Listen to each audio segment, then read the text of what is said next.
Une question qui m'a été posée par un passionné de trail qui te connaît, qui suit et qui est dans ce milieu-là.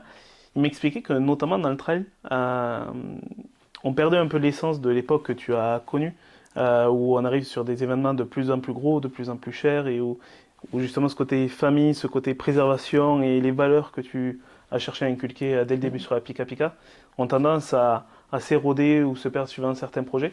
Quelle est ta vision là-dessus et comment tu vois l'avenir? Alors, c'est une excellente question. Je rejoins totalement ton ami qui t'a posé la question.